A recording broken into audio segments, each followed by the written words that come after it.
성경을 통하여서 하나님을 찾아가고 있습니다. 그 찾아감에 있어서 원어 성경보다도 중요한 귀한 찾아감이 어디 있겠습니까? 하나님, 이 시간에도 저희와 함께 하셔서 정말 우리가 왜 원어 성경 공부를 꼭 해야 하는가에 대해서 충분한 우리가 동기부여가 될 수 있도록 이 시간 하나님께서 함께 하시고 성령의 간섭하신 있기를 간절히 소망합니다. 오신 분들, 오실 때는 여러 가지 마음으로 오셨겠지만 가실 때는 하나님의 귀한 마음을, 하나님이 주시는 귀한 은혜의 마음을 품고 귀하게 돌아가는 발걸음, 그래서 헛된 시간이 되지 않도록 하나님 시간 축복하여 주옵소서.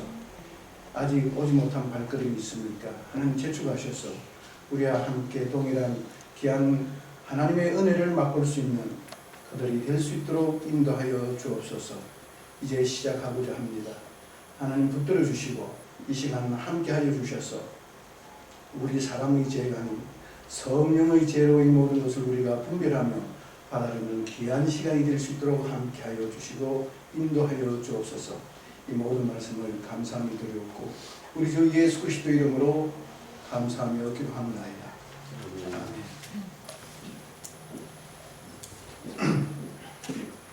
먼저 주님 이름으로 환영합니다. 오늘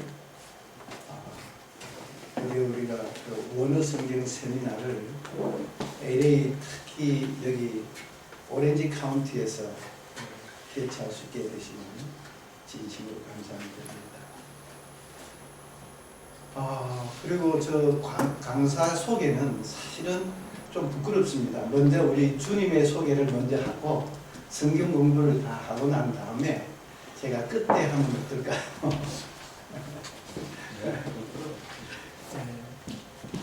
제가 늘 그런 부분을 할 때마다 좀 하나님 앞에 민망하고 그래서 제가 그러고자 합니다. 그때 잠시 제 양육까지 잠시 소개를 드리도록 하겠습니다.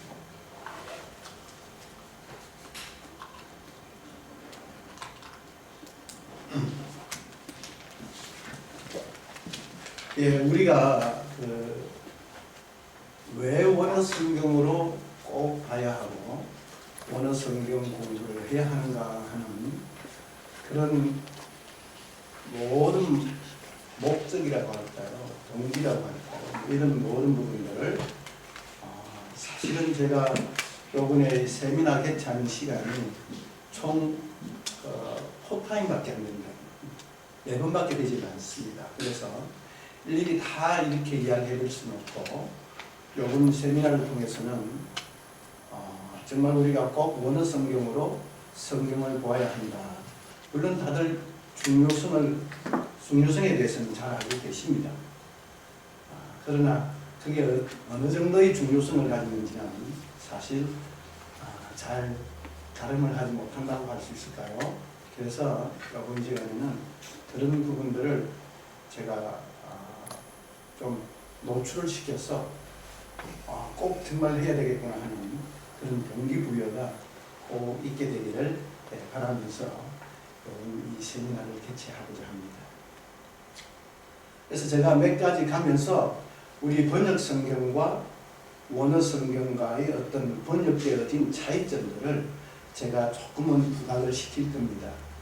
그랬을 때 여러분들은 성령의 인도하심과 성령의 충만하심으로 잘 분별을 해서 정말 어느 쪽이 성경답고 성서다운지 여러분이 잘 이렇게 분별해 주시면 감사하겠습니다. 사실 우리가 원어 성경을 공부함에 있어서는 첫째 우리가 어떤 원어니까 문법 공부를 좀 해야 합니다. 근데 이 시간에는 제가 그 짧은 시간에 문법 공부를 할 수는 없습니다. 그러나 문법 공부를 어렵게 생각하시는데 쉽게 할 수 있는 방법이 있습니다. 정말 쉽게 할 수 있는 방법이 있습니다. 그것은 왜냐하면 지금 시중에 나와 있는 우리 성경들이 굉장히 좋은 성경들이 나와 있습니다. 그럼 무슨 성경이냐면은 성경 밑에 원문 밑에 문법 분해를 기호로 표시해서 일일이 분해가 되어 있는 성경들이 있습니다. 앞에 예문을 보시면은 이런 식입니다. 여기 보시면 잠시 소개하자면은 우리 마태복음 1장 1절입니다. 비블로스 게네세오서 예수 그리스도 휴 다비 휴 아브라함이라고 하는 문장입니다. 근데 맨 위에 보면은 976이라고 나와 있죠.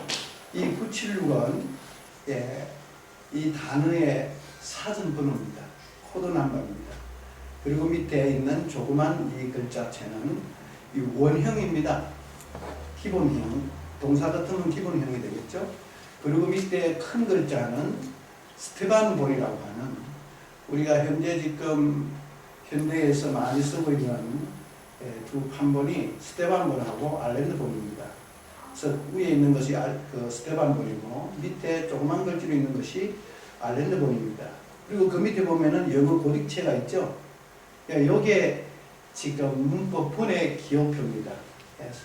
그래서 이 기호가 있다는 것은 우리에게 굉장히 중요합니다. 쉽게 우리가 원을 접근할 수 있도록 해주는 귀한 우리가 기호가 되겠습니다. 그리고 밑에 있는 한글은 우리 개혁 성경 표가 달려 있습니다. 그리고 밑에 있는 이 영어 성경은 킹 제임스 버전일 겁니다. 이게. 그래서 우리가 이런 것을 보시면은 한눈에 두 판본과 우리 번역 성경, 영어 성경, 그리고 코드 넘버, 스트롱 넘버와 이 976이 스트롱 넘버라고 그럽니다. 보통 스트롱 사전에 있는 번호이기 때문에 원형이라든지 이런 부분을 한눈에 볼 수 있도록 했습니다. 저도 신학을 했습니다만은 할 때는 이 문법 시간에 보면은 다 꼴을 암기를 했습니다. 그래서 굉장히 어렵다고 했는데 이제는 암기할 필요는 없습니다. 왜? 이렇게 분해 기호로 되어 있기 때문입니다.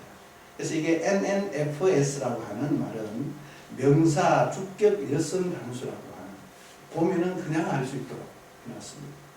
그래서 이렇게 나와 있는 분해 기호를 가지고 그 해석하는 요령만 들어가면 금방 해석을 할 수 있습니다.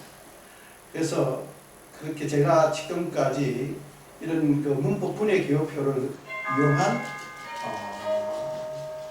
이 문법 강의를 하다 보니까 한 3개월 정도 남짓하면 충분히 해석이 되고 해석을 할 수가 있었습니다. 그것은 또 나이가 많으신 분들도 가능하고요. 그래서 미리 짐작을 해서 너무 겁먹지 마시고 평온하고 아주 차분한 마음으로 받아들이면 되겠습니다. 그래서 이 원어 성경은 이런 어떤 구성으로 되어져 있습니다.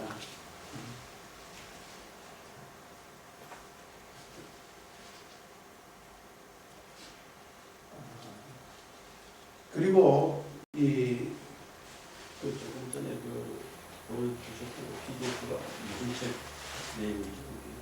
어떤 게요? 그 책, 그리고 책으로 되어 있나요? 아니면 컴퓨터 파일로 되어 있나요? 예, 책으로도 나와 있고 컴퓨터로도 나와 있습니다.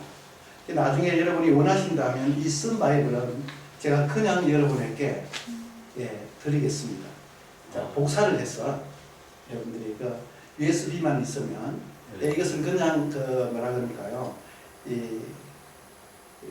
배부할 수 있는 그런 어떤 용이라서 이게 판매용이 아니에요.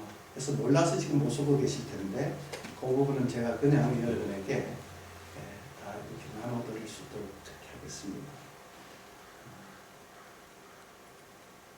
그리고 이 문법 공부를 하는 목적은 사실 문법을 위한 문법은 아닙니다. 분명한 것은 성경을 정확하게 우리가 번역을 하는 목적을 가지고 우리가 문법 공부를 합니다. 그래서 물론 우리보다 머리가 출중하신 분들이 번역을 해 놓았습니다만은 여러분들이 지금은 아주 그런 성경을 번역하는 분위기에 있어서 굉장히 고급스러운 환경이 되었습니다. 제가 이 말씀을 드리는 것은 지금은 굉장히 공부를 많이 하신 분들이, 그리고 헬라 히브리를 잘 아시는 분들이 아주 많습니다. 그러나 우리 성경이 형성될 당시에는 그러지를 못했다는 사실을 여러분들이 아셔야 합니다. 혹시 개관하시면은 우리나라 성경, 번역 성경의 형성사를 보시면 우리나라 그 성경이 어떻게 이렇게 되어졌는지, 형성이 됐는지를 여러분 아시면은 깜짝 놀라실 겁니다. 지금은 우리가 편하게 현재 있는 우리 앞에 나와 있는 책을 보지만 그 책이 어떻게 번역이 되어져서 현재 우리 앞에 놓여 있는지 하는 그 과정을 여러분들이 알게 되신다면 정말 제가 이렇게 염려하는 것과 같이 여러분들도 똑같은 그런 염려함을 가지지 않을까 하는 생각을 합니다.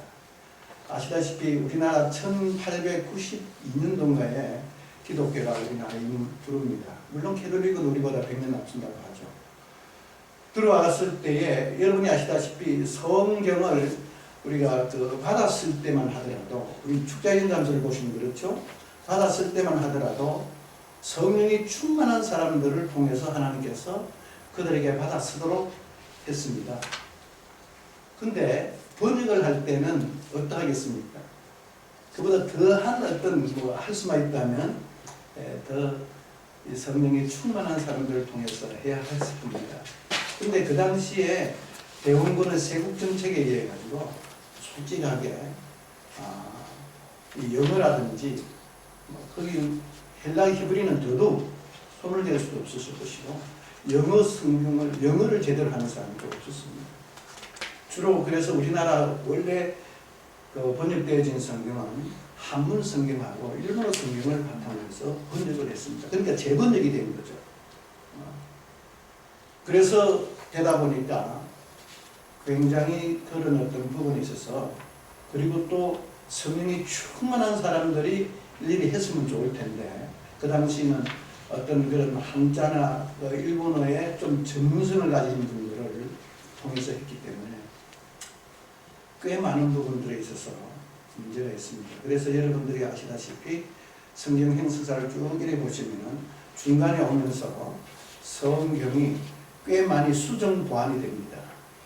굉장히 여러분들이, 우리는 1.1핵을 따지더라도 그런 상황에서 본다면은 굉장히 고개를 까뚱할 수밖에 없는 상황입니다. 지금도 계속되고 있고 지금도 재번역이 계속되어지고 있습니다. 지금은 그 번역 사업도 각 교단적으로 진행되고 있습니다. 그렇게 번역에 대해서 굉장히 중요성이 있기 때문에 우리가 그 번역은 끝까지 아마 계속적으로 번역 사업은 계속 진행될 것입니다. 그 이유는 그만큼 성경을 정확히 우리 번역을 해야 됨에도 불구하고 그만큼 어려움이 있기 때문에 좀 부족하다라고 하는 것을 느끼기 때문에 그 작업을 계속 하시겠죠.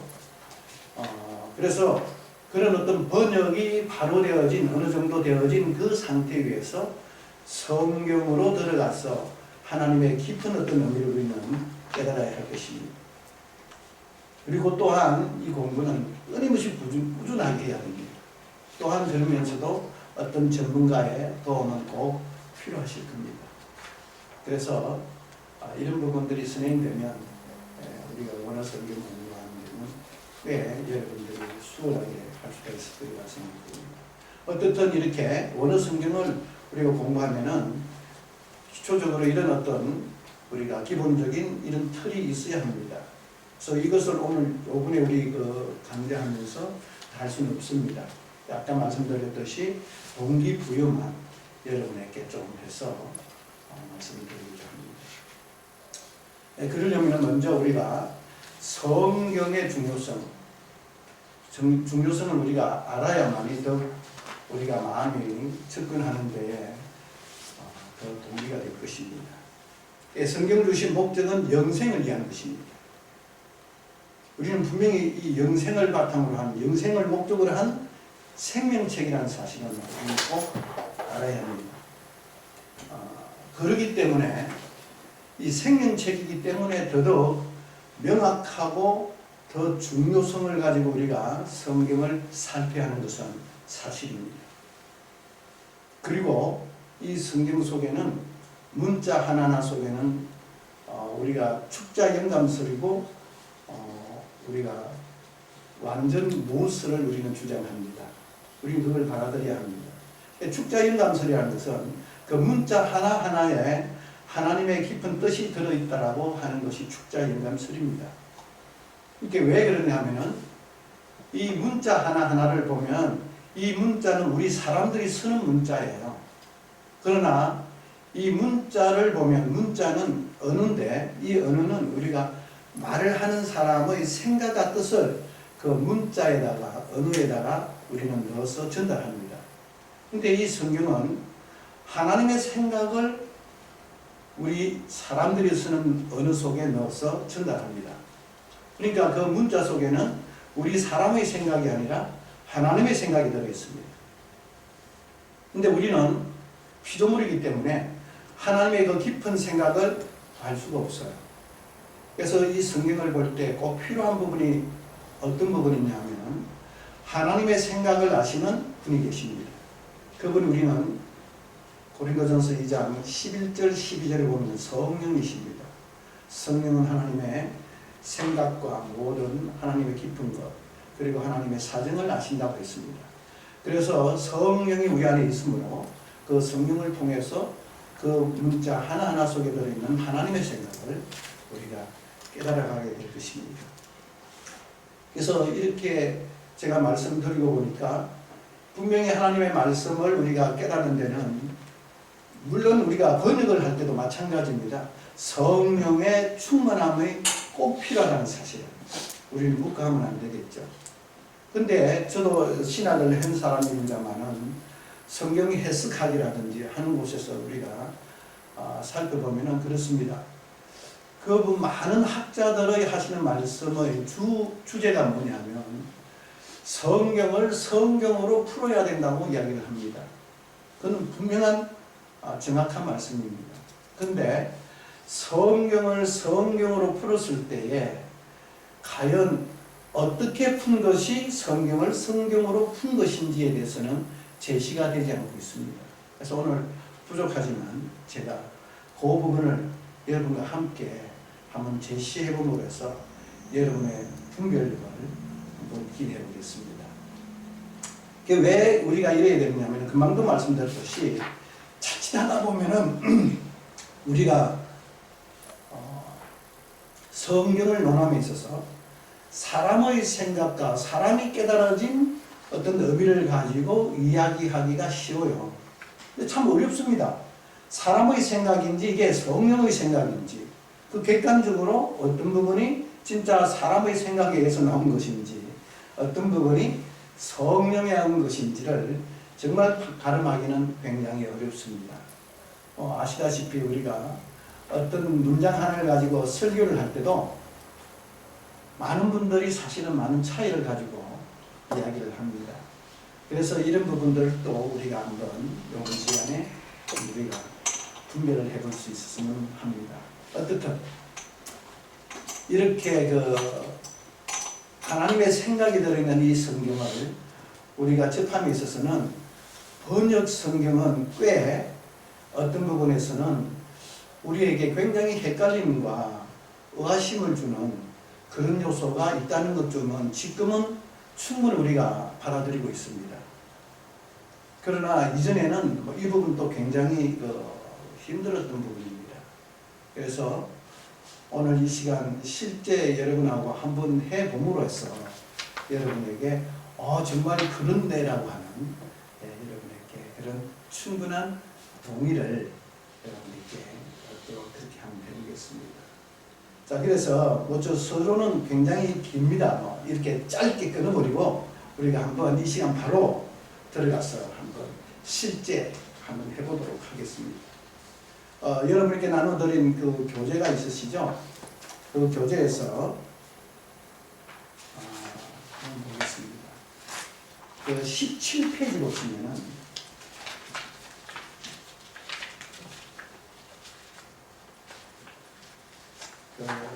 두 본문에 대한 이야기가 있을 겁니다.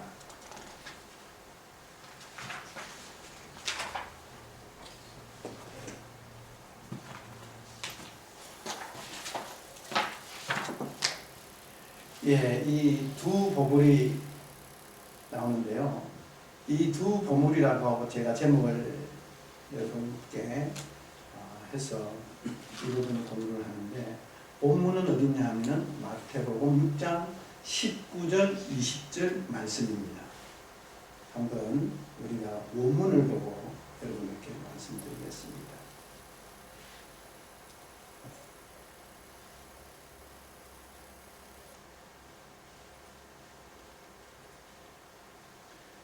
우리 번역 한글 개혁 성경은 너희를 위하여 보물을 땅에 사두지 말라.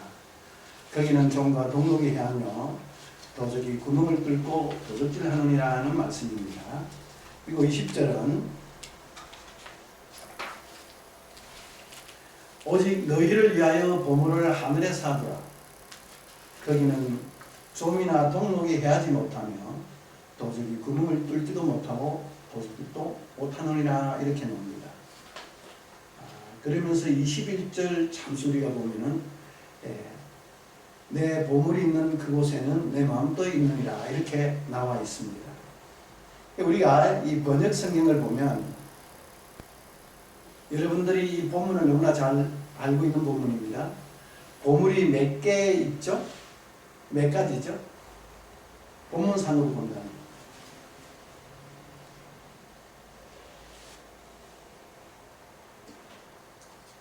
너희를 위하여 보물을 땅에 사두지 말고 어디에 사두라는 이야기죠? 하늘에 사두라는 이야기죠. 보물이 몇 가지입니까? 하나죠. 그죠? 그러면서 그 보물을 우리는 어떻게 생각하게 됩니까?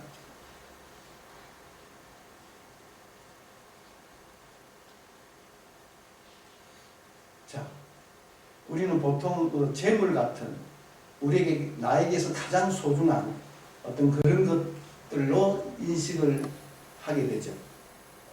그래서 우리가 이 재물을 땅에 사두지 않고 하늘에 사둬야 하는 그런 방법은 뭐라고 생각을 하십니까? 그래서 우리는 이걸 가지고 아마 좋은 일, 이 재물을 가지고 많은 좋은 일을 하면 그로 인해서 우리는 우리의 그 보물 재물을 하늘에 사두는 일이 될 것이다 라고 하는 그런 어떤 이야기로 갈 것입니다. 사실 이런 이야기는 우리가 그 초등학교 때, 저희들은 국민학교입니다만 도덕 시간에 꽤 많이 들었던 이야기죠.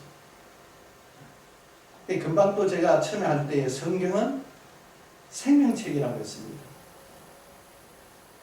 거기에 비춰본다면 조금은 우리는 그런데 이걸 보시면서 전혀 그런 어떤 의아심을 가졌다든지 조금 더 거기에 의구심을 가지지는 아니했을 것입니다.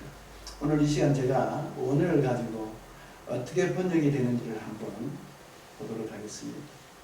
19절에 보면은 메 데사우리제테 휘민 데사우루스 에피테스게스 슈프 호프 이 세스카이 브로시스 아파니제이 카이 호프 클레프타이 디오르 수신 카이 클레프 투신이라고 하는 그런 문장입니다. 여러분들은 뭐 모르시니까 그냥 저렇게 있구나 하는 이야기를 들으실 텐데, 여기 보면은 동사가 항상 여러분들 앞으로 제하고 원어 성경을 공부할 기회가 오시는지 모르겠습니다만은 처음에 나오면 먼저 동사부터 찾아야 됩니다.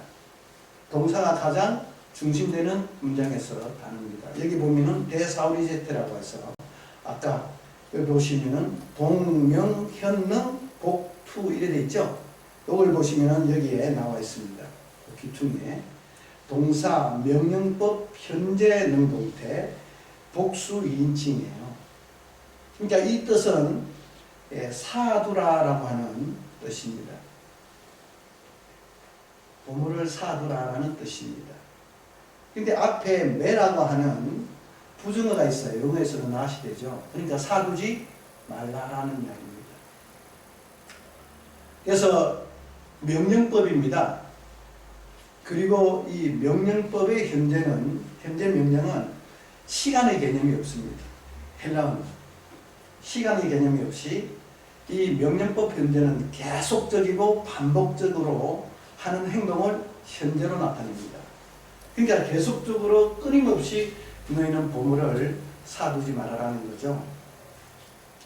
여기에 있는 목적어가 보면 두 개의 목적어가 있습니다. 휘민이라고 하는 간접 목적어가 있고요. 데사우루스라고 하는 직접 목적어가 있습니다. 이 간접 목적어는 우리 사람이니까 에게라고 붙여야 되겠죠. 너희들에게 역격이기 때문에 더더욱 그렇습니다. 그리고 데사우루스라는 것은 목적격입니다. 직접 목적어입니다. 그러니까 보물을 너희들에게 사두지 말라 해요. 근데 지금 여기서 번역이 가장 문제가 되는 부분이 뭐냐 하면은 에피테스케스라고 하는 이 전치사구입니다. 이 에피라는 시 전치사이기 때문에 그 전치사 다음에는 명사가 오게 되어 있는데 이것은 우리는 명사까지 포함해서 전치사구라고 합니다. 근데 이 전치사구가요, 동사를 꾸며주면 부사적으로 써 있으니까 부사구라고 하고요. 명사를 꾸며주는 것은 형용사죠. 형용사구라고 합니다. 근데 우리 지금 현재는 이걸 어떤 식으로 사용했느냐 하면은 문법적으로 보면은 이 사두라고 하는 동사를 꾸며줘서 부사구로 썼습니다. 그러니까 땅 위에 뭐라고 하죠? 사두지 말라라고 되어 있습니다. 근데 바로 앞에 명사가 있어요. 그러니까 이것을 동사를 꾸며줄 수도 있고 문법적으로 명사를 꾸며줄 수도 있습니다. 어느 것을 꾸며주더라도 다 가능합니다. 문법적으로. 자, 저는 여러분에게 오늘 명사를 꾸며주는 형용사구로서 한번 해보겠습니다. 그럼 어떻게 되느냐 하면은 지금 너희들은 땅 위에 있는 보물을, 그러니까 땅 위에 있다라고 하는 이 에피테스게스라고 하는 이 전치사구를 보물이라고 하는 명사, 목적어를 꾸며준다 이야기죠. 그러니까 땅 위에 있는 보물을 너희들에게 사두지 말라고 되어 있습니다. 땅 위에 있는 보물을 너희들에게 사두지 말라고 하면 문법적으로 딱 떨어집니다만은 지금 이게 우리 지금 번역 성경처럼 부사구로 쓰다 보니까 요 간접 목적어 휘민을 너희들에게라고 하지 못하고 너희들을 위하여라고 하는 이상한 어떤 형태로 해석이 됐습니다. 그래서 너희는 땅 위에 있는 보물을 너희들에게 사두지 말아라. 거기에는 종과 동록에 하며 거기는 도적이 구멍을 뚫고 도적질을 한다고 합니다. 그런데 20절을 보겠습니다. 똑같습니다. 단지 뭐가 빠져 있느냐 하면 앞에 매라고 하는 부정어가 빠져 있습니다. 그러니까 뭐라고 하죠? 사두라는 명령입니다. 똑같이 휘민이 간접 목적으로 있고요. 그리고 직접 목적어가 데사우루스가 직접 목적으로 있습니다. 그러니까 똑같이 그 뒤에도 엔 우라노라고 하는 전치사구가 있어요. 그러니까 구성은 똑같죠. 동사, 간접 목적어, 직접 목적어, 부사구, 전치사구. 이 형태도 똑같이 그런 형태거든요. 여기서도 우리가 한글을 보면 뭐라고 되어 있냐면 똑같이 땅이 하늘에 사두라고 해서 이 부사구로 해석을 했습니다. 그러니까 보물이 몇 가지가 되어버렸습니까? 하나죠. 그러니까 어떤 보물을 땅 위에 사두지 말고 어디에 사두라? 하늘에. 누구를 위하여? 너희를 위하여. 이렇게 되어 있습니다만은 이 원어적으로 보면은 너희들에게, 너희들을 위하여가 아니고 너희들에게 땅 위에 있는 보물을 사두지 말고 20절을 보면은 여기도 엔 우라노를 보물을 꾸며주는 형용사구로 해석하면 하늘 안에 있는 보물을 너희들에게 사두라 이렇게 됩니다. 이렇게 해석하면 이 보물 자체가 우리가 번역 성경대로 한다면 우리가 가지고 있는 어떤 재물적인 요소가 되지만은 이 원어적으로 해버리면 우리가 가지고 있는 것이 아니에요. 땅에 있는 보물을 우리에게 사둘 것이냐 아니면 하늘 안에 있는 보물을 우리에게 사둘 것이냐 하는 문제로 가버립니다. 그러면서 보물이 몇 개가 되어버립니까? 두 개가 되거든요. 이거는 어떤 문법학자가 오더라도 문법적으로는 하자가 없습니다. 단, 그러면 땅에 있는 보물이 무엇이며 하늘에 있는 보물이 무엇인지를 성경을 가지고 정확하게 뭐만 한다면, 제시를 해줄 수 있다고 한다면은 달라지겠죠. 그래서 오늘 이 시간 그런 부분들을 여러분 한번 해보겠습니다. 자, 그래서 하늘 안에 있는 보물을 너희를 위하여, 여기서 너희를 위하여가 아니죠. 역격입니다. 너희들에게 사두라고 되어 있습니다. 거기는 종과 동록이 해하지 못하고 도적이 구멍을 뚫지 못하고 도둑질을 못한다고 이야기를 합니다. 그러면서 너희들의 보물이 있는 곳에 너희 마음도 있다라고 합니다. 자, 그래서 이 보물에 대해서 우리가 한번 이 부분을 마태복음 12장 35절 한번 보도록 하겠습니다.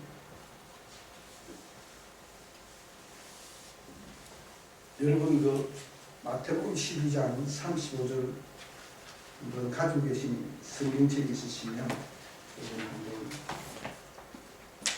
보시죠.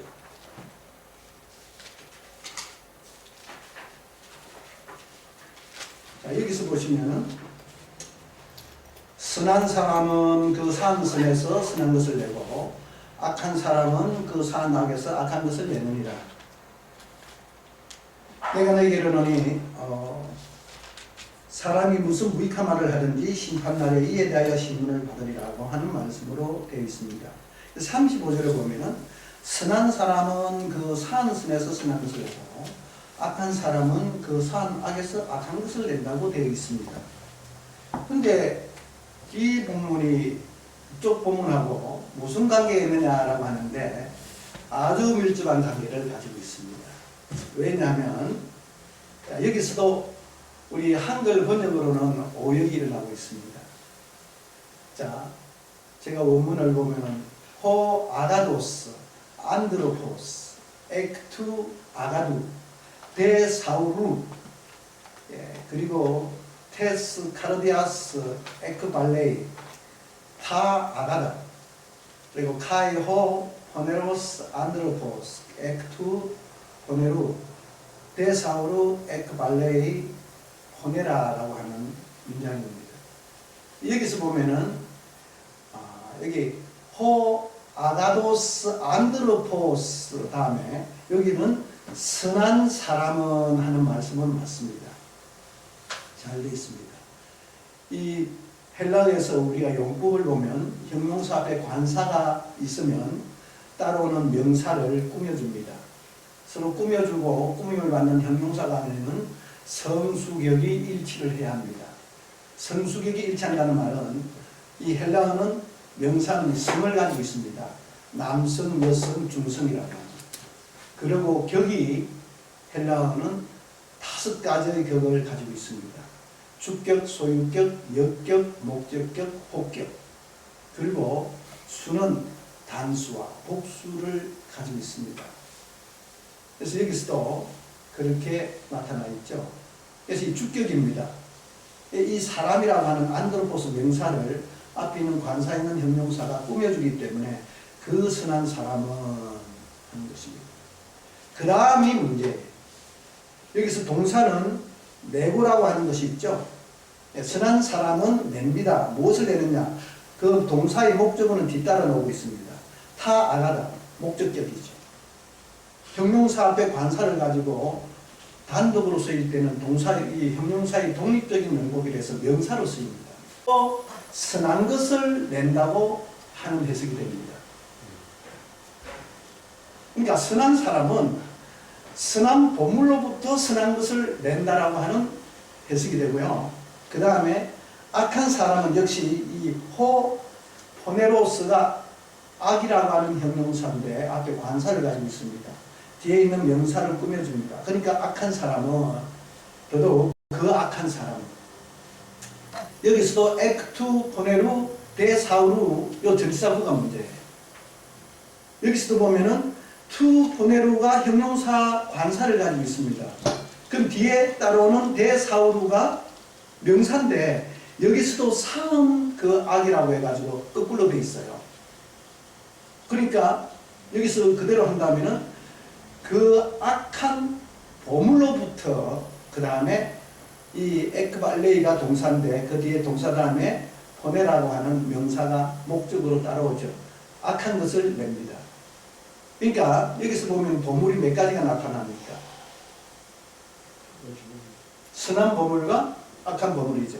그런데 우리 번역 성경에는 전혀 그런 의미가 있습니까? 없습니까? 없어요. 자, 어느 쪽을 여러분은 택하고 싶습니까? 여러분에게 이 말씀을 좀 드리고 싶습니다. 번역 성경이 우선일까요? 원어 성경이 우선일까요?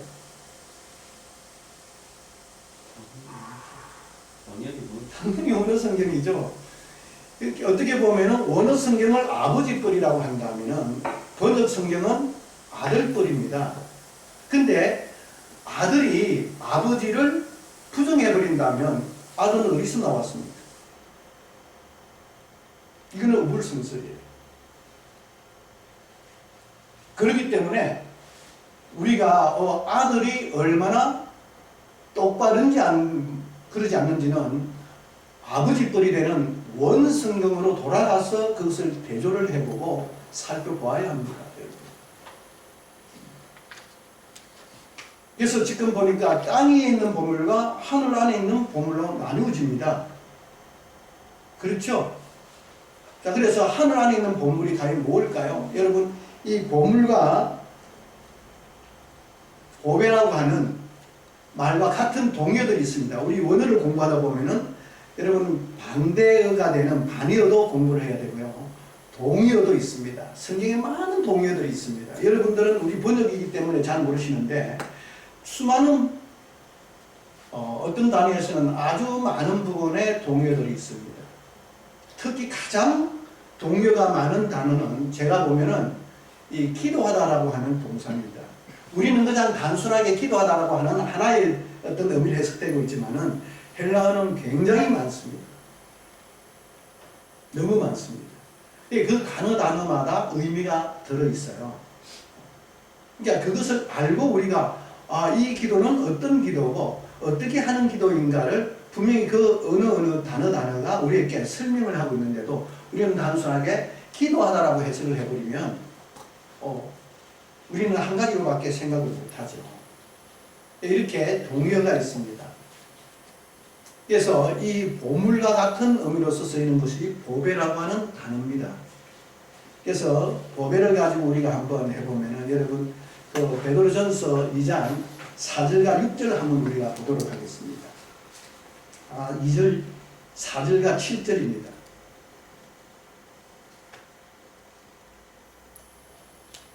제가 이런 부분들은 제가 한글 성경 가지고 여러분하고 하겠습니다. 얼른 본문을 찾아야 될 때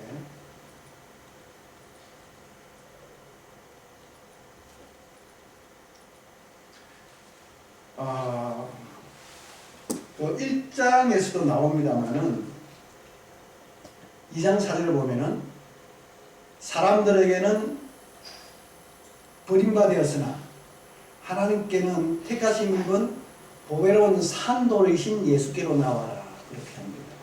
7절에 보면은 그러므로 믿는 너희에게는 보배이나 누구죠? 위에서 보시면은 예수 그리스도를 이야기하죠. 보배이나 믿지 아니하는 자에게는 건축자들의 버린 돌이 그 모퉁이의 머리돌이 된다고 합니다. 그럼 보배가 누구죠? 보물이 누구십니까? 예수 그리스도시죠. 그래서 우리가 이것 때문에 여러분들 그 보시면은 고린도후서 4장 7절을 보시면은 이런 말씀이 있을 겁니다.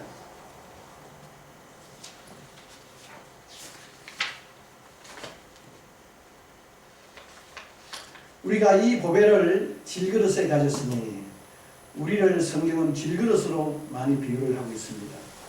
하나님의 집에는 귀한 그릇과 천한 그릇이 있다고 했습니다. 그래서 이 보배를 질그릇을 가졌으니 이는 능력의 힘이 큰 것이 하나님께 있고 우리에게 있지 아니함을 알리하려 하십니다. 그랬습니다. 그러니까 이 보물을 이 보물은 어디에 있는 보물입니까? 우리 주님은 어디에 계시는 분이십니까?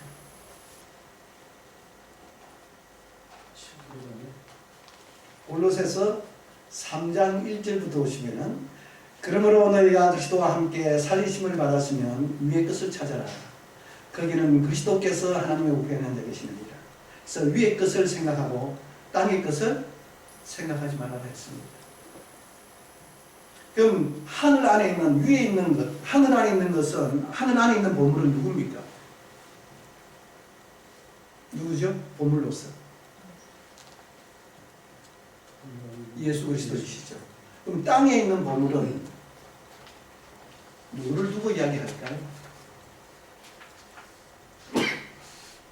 바로 마귀를 두고 이야기를 합니다. 그래서 성경은 그 마귀 자체가 우리에게 어떻게 다가왔느냐 하면 이렇게 다가오고 있습니다. 여러분 데살로니가후서 2장 3절을 보겠습니다. 혹 영으로나 혹 말로나 혹 우리에게서 받았다는 편지로나 주의 날이 이르렀다고 시동심하거나 두려워하거나 하지 아니할 그것이라. 누가 아무렇게나 말하여도 너희가 미혹하지 말라. 먼저 배도하는 일이 있고 저 불법의 사람 곧 멸망의 아들이 나타나기 전에는 이르지 아니하리라 그랬습니다. 근데 저는 왜 멸망의 아들을 이야기하죠? 대적하는 자라 범사에 일컫는 하나님이나 숭배함을 받는 자 위에 뛰어나 자존하여 하나님의 성전에 하나 앉아서 자기를 보여 하나님이라고 합니다. 항상 마귀는 나타날 때마다 우리에게 누구라고 속이죠? 하나님이라고 속입니다. 그러면 하나님의 성전이 어디예요? 우리는 하나님이 거하시는 집이요 하나님의 성전이라고 합니까 안 합니까? 하고 있습니다. 그러니까 항상 우리 안에서 주님도 우리 안에 계시고 그 존재도 우리 안에 있을 수 있죠. 그러니까 우리에게 어떤 보물을 사둘 것이냐. 땅 위에 있는 보물은 누가 되며 하늘 안에 있는 보물은 누가 되느냐는 거죠. 어떤 보물을 우리에게 사둬야 하느냐는 거예요. 어떻습니까, 여러분? 여러분들의 분별해보고 판단해 보실 때에 어느 쪽으로 해석하는 것이 더욱더 성경답고 생명책이라고 하는 제가 서두에 말씀드렸듯이 성경은 생명책입니다. 윤리도덕책이 아닙니다. 그랬을 때에 어떤 부분이 더더욱 성경답고 우리에게 영생을 주는 일일까요? 그래서 하늘의 보물을 사두자면 왜 사둬야 되죠, 우리가? 우리 번역 성경대로 한다면 보물을 땅에 사두지 말고 하늘에 사둬야 합니다. 근데 종과 동록이 하지 않는다는데 한번 여러분이 가만히 비교하면 깊이 생각을 해보세요. 땅에 사두지 않고 하늘에 사둔다라고 했을 때에 도적이 들지 않고 좀이 안 설기 때문에 하늘에 사두는데 사두는 방법은 우리가 하늘에 올라가서 둘 수 있는 것이 아니라 어떤 일에 쓰는 거예요? 선한 일에 좋은 일에 씁니다. 그래서 언제 어떻게 해야겠다는 겁니까? 그거 가지고 뭘 하겠다는 거예요?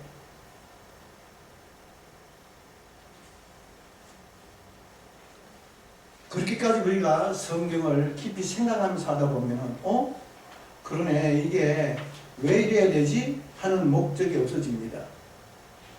분명해지질 않습니다. 그러나 이 원어 성경적으로 본다면 어떤 보물을 나에게 사두어야 되느냐는 거예요. 그래서 그 보물이 있는 곳에 너 마음이 있다고, 그러니까 어떤 보물을 가지냐에 따라서 우리가 어떻게 되느냐는 거죠. 근데 오늘 우리가 여기서 조금 더 진행을 해보겠습니다. 마태복음 12장 35절에서 선한 보물을 가지고 있는 사람은 선한 보물로부터 선한 것을 내고 악한 사람은 그 악한 보물로부터 악한 것을 냅니다. 그럼 선한 것을 내고 악한 것을 낸다는 것이 무슨 뜻인가 하는 거예요. 우리는 이걸 어떻게 이야기했죠? 선한 것을 내고 악한 것을 내는 것을 어떻게 우리는 설명을 했느냐 하는 거예요.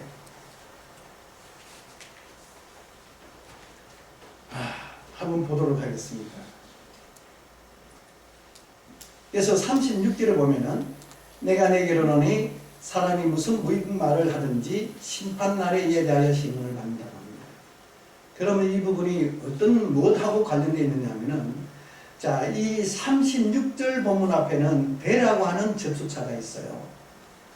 대라는 접속사는 그리고, 그러나, 그리고 라고 하는 앞문맥과 뒷문맥을 맺어주는, 연결해주는 고리 역할을 하는 것이 접속사입니다. 제가 이게 성경을 연구하면서 우리 한글 번역 성경에서 가장 제가 문제가 되는 부분이 어디냐 하면은 문장 앞에 있는 접속사를 거의 다 빼버렸다는 사실입니다. 대부분 접속사가 거의 빠져가 있습니다. 여러분, 이 접속사의 중요성은 정말 원어를 공부한 사람이라면 굉장히 중요하게 다릅니다. 왜냐하면 근데 사실 이 접속사가 아주 하찮게 보일 때가 있거든요. 그냥 쉽게 취급된단 말이에요. 그러나 진짜는 중요한 것이, 한번 생각해 보세요. 문장과 문장을 연결할 때에 이 문장이, 예를 들면 앞에 있는 A 문장이 있고 뒤에 있는 B 문장이 있어요. 근데 이 앞뒤 문장이 대등한 입장이 있는지, 아니면은 뒷문장 B 문장이 앞 문장의 원인을 나타내는지, 아니면 뒷문장이 오히려 앞문장에 대한 결과를 나타내는지, 이런 어떤 일들을 우리가 따질 때 뭘 가지고 따집니까? 접속사예요. 쭉 이야기하다가 그러므로 이렇게 하라. 여러분, 주기도문을 보시면은 우리는 주기도문만 생각하시죠? 그쵸? 주기도문 맨 앞에 6장 9절이에요. 주기도문이 나오게 된 이유를 밝혀주는, 결과를 나타내는 접속사가 있는데, 거기는 그래도 우리가 잘 해석이 되어져 있더군요, 우리에게. 자, 9절을 봅니다. 그러므로 너희는 이렇게 기록하라. 우리 주기도문 할 때 주기도문만 외우기 때문에 앞에 이런 부분이 있다고 생각되지는 않고 그냥 우리는 주기도문만 외웁니다. 근데 그러므로 너희는 이렇게 기도하라. 하늘에 계신 우리 아버지여, 이름이 그렇게 여김을 받으시오며, 이렇게 나가거든요. 그러니까 그러므로 이렇게 기도하라고 했기 때문에, 그럼 앞에 어떤 기도가 있기에 너희는 이렇게 기도하라고 이야기하느냐는 거죠. 그렇다면 우리는 이 주기도문을 해야 될 분명한 이유를 알아볼 수 있는 것은 8절에 있겠죠. 그렇죠? 우리가 성경을 볼 때 이런 걸 따지면서 봐야 된다는 이야기예요. 8절에 보면 이렇게 돼 있잖아요. 또 여기도 그러므로라는 또 접속사가 또 있습니다. 저희를 본받지 말라. 구하기 전에 너희에게 있어야 할 것을 하나님 너희 아버지께서 아시느니. 이제 벌써 저희를 본받지 말라. 구하기 전에 너희에게 있어야 할 것을 하나님 너희 아버지께서 아시느니. 그러므로 너희는 이렇게 기도하라고 되어 있단 말이에요. 근데 여기 또 8절이 그러므로 되어 있기 때문에 위에 7절로 넘어가야 되겠죠. 그래서 너희가 기도할 때 여기 또라는 말이 있잖아요. 대라고 하는 접속사가 있어요. 그리고라는 말하고 또하고는 또 조금 차이가 있습니다만은 어떻든, 자, 기도할 때에 이방인들과 같이 중언부언하지 말아라. 저희는 말을 많이 하여야 들으실 줄 생각하느니라. 그러므로 너희는 저희를 본받지 말아라 하면 뭘 본받지 말라는 겁니까? 중언부언뿐만 아니라 뭐도요? 그렇죠. 말을 많이 하는 것도 하고 중언부언하는데, 그러면 우리가 기도할 때 말을 많이 해야 됩니까? 적게 해야 됩니까? 어떻게 하죠? 그리고 중언부언 하면 됩니까? 안 됩니까? 우리가 중언부언은 해서는 안 된다고 생각은 잘 합니다. 근데 우리가 지금 하고 있는 기도를 보면은 여러분 중언부언 어떻습니까? 오늘 한 기도 여러분 어제 했던 기도입니까? 아닙니까? 맞죠? 우리는 이 중언부언이라는 말은 어떤 의미로 쓰이고 있습니까? 한 말 또 하고 또 하는 소리를 중언부언이라고 합니다. 그러니까요, 이 중언부언이라고 하는 단어도 이 원어적으로 보면은 그러지 않습니다. 중음본이 아니라 보세요. 원어 성경은 뭐라고 했습니까? 말더듬이에요. 더듬으면서 하지 말라 이야기입니다. 근데 이걸 중음본을 해버렸으니까 여러분 어떻습니까? 주기도문도 날마다 우리가 예배를 드리고 할 때마다 한다면 뭐가 됩니까? 중음본에 들어갑니까? 안 들어갑니까? 들어가잖아요. 왜냐하면 주기도문이 그러므로 너희에게 기도하라고 가르칠 때에 그러므로 앞에는 뭐가 있으니까요. 중음본 해서도 안 되고 말을 많이 해서도 안 된다는 거죠. 이렇게 우리가 이 접속사만 가지고 문장을 살펴만 봐도 굉장히 그 맛이 성경을 보는 우리의 생각이 관점이 어떻다는 겁니까? 더 정확하게 달라질 수도 있습니다. 그리고 뒤에 공연히 반복하다 그런 것도 있죠. 예, 이것은 하나의 우리 그 번역 성경을 보고 뒤에 사전도 달아놓은 것입니다. 아, 원래 뜻이 아니에요? 예, 그렇지 않는데 그렇게 되어져 있습니다. 여러분 이게 스트롱 사전인데요. 스트롱 사전 처음에 보면은 알림이라고 하는 앞에 목차 앞에 우리에게 참작을 하라고 하는 참고해야 될 부분이 있습니다. 거기 보면 그렇게 적어놨습니다. 뭐라고 했느냐면은 어떤 그 번역되어진 내용에 보면은 우리 번역 성경에 이렇게 번역이 되어져 있기 때문에 그 부분을 삽입한다라고 되어져 있습니다. 그렇게 되어져 있어요. 이것을 더 이게 깊숙이 파고 들어가면 더 다른 어떤 정말 중요한 뜻이 있는데 오늘 제가 그런 데까지는 들어가지 않겠습니다. 그러나 어떻든 중언본 하지 말라고 이야기를 합니다. 그럼 중언본 하는 자들은 누굽니까? 이방인들이죠. 우리는 여기서 중요한 것은 이방인들도 기도합니까? 안 합니까? 기도하네요 여기서. 그리고 또 많은 말을 하고 있네요. 그럼 너희는 이방인들과 다르게 이렇게 하라고 한다면은 우리는 지금 이방인과 너희를 어떻게 할 줄 알아야 되죠? 구분해야 되잖아요. 그렇다면 우리는 어떤 기도를 하느냐에 따라서 먼저 우리가 누구냐에 따라서 어떤 기도가 정해지는 것이 아니라 오히려 어쩌면은 어떤 기도를 하느냐에 따라서 이방인이 되느냐 아니면 너희가 되느냐가 정해지겠죠. 오히려 하나님 보실 때 그렇지 않습니까? 그래서 우리가 이 성경을 연구하고 보는 데 있어서는 이렇게 중요성을 가지고 있다는 것을 여러분들이 정말 우리가 알아야 할 줄로 압니다. 자, 그래서 다시 마태복음으로 갑니다. 12장으로 다시 돌아가겠습니다. 제가 금방 드린 것은 이 접속사 문제가 중요성을 가지고 있다는 설명을 잠시해 드린 겁니다. 그래서 그리고 내가 너에게 이르노니 하는 문장은 요 12장 36절 말씀은 35절 말씀하고 그대로 연결되고 있습니다. 이게 무슨 무익한 말을 하든지 사람들이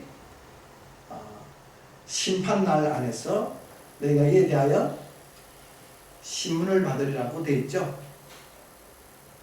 그래서 37절에 여기에 가르라는 접속사가 영어는 있습니다만 우리 한글은 또 빠져 있습니다. 이 가르라는 접속사는 이렇게 이유를 나타내는 왜냐하면 뭐 때문이라고 하는 접속사입니다.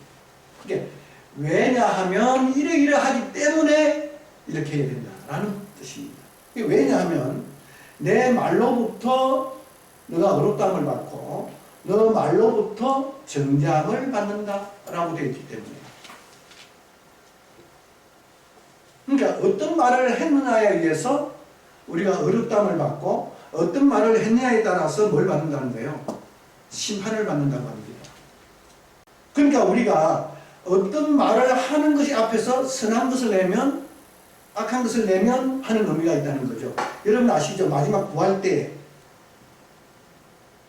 마태복음 5장 29절에 보면은 선을 행한 사람은 생명의 부활로 악을 행한 사람은 심판의 부활로 나오리라 이렇게 이야기를 합니다. 굉장히 우리에게 중요하죠. 중요합니다. 근데 35절 앞을 한번 잠시 보겠습니다.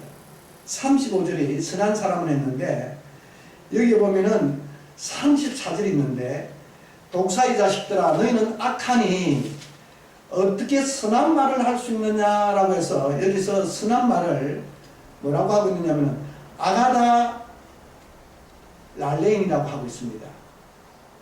요 앞에서 우리가 35절에서 요 선한 것이 아가다라고 하는 18번이었거든요. 사전 번호가. 근데 34절에서도 선한이 18번입니다. 선한 것을 말하다라는 것입니다. 이것은 악하기 때문에. 왜냐하면 요 가르가 또 있습니다. 여기서 나오죠.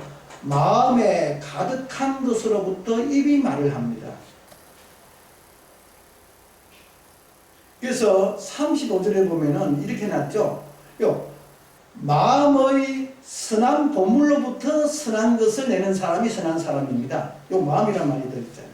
근데 우리 번역 성경은 없습니다. 그리고 악한 사람은 마음의 그 악한 본물로부터 악한 것을 냅니다. 근데 그게 34절에서는 분명히 뭐라고 합니까? 마음에 가득한 것으로부터 입이 말을 하는데 선한 것을 말하느냐 악한 것을 말하느냐.